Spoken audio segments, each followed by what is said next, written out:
Behold, God is mine helper. The Lord is with them that uphold my soul. He shall reward evil unto mine enemies. Cut them off in thy truth. Psalm 54, verses 4-5. David has described the enemy. Now he turns. The turn is sharp and decisive. 2 verses and 4 declarations. Behold. That word is not decorative. It is a command to pay attention. David is not drifting into a vague hope. He points to something specific. He says, look at this. God is mine helper. The word helper describes one who supplies what the other lacks. David is surrounded, hunted, and betrayed. He lacks the power to save himself. God steps into that gap. God supplies what David cannot. This is not a general statement about God's character. David makes it personal. He says, God is mine helper.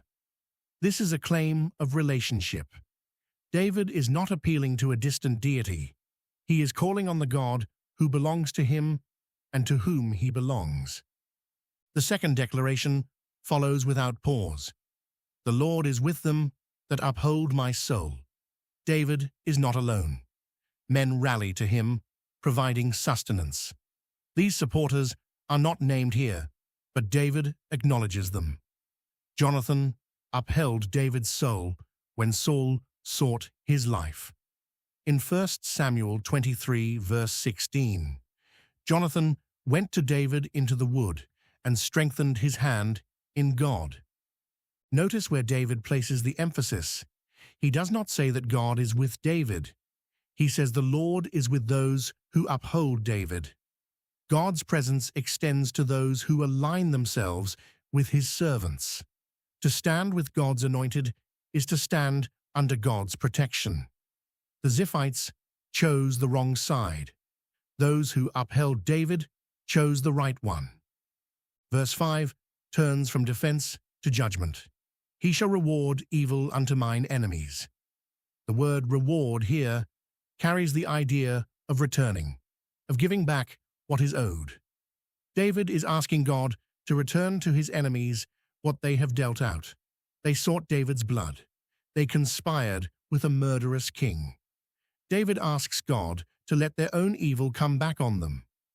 This is not personal vengeance. David does not say, I will repay. He hands the matter over to God. Romans 12, verse 19 says, Vengeance is mine, I will repay, saith the Lord. David operates on that principle. He does not take matters into his own hands, but places his enemies in God's hands. The last phrase sharpens the request, cut them off in thy truth. The word truth carries the meaning of faithfulness and reliability. David is not asking God to act without reason. He petitions God to act according to his character and his word. God has promised to deal with the wicked. David asks God to be true to that promise. David does not soften the request. He does not apologize for asking God to act in judgment. David has been wronged. He brings the wrong to the only court that can render a just verdict.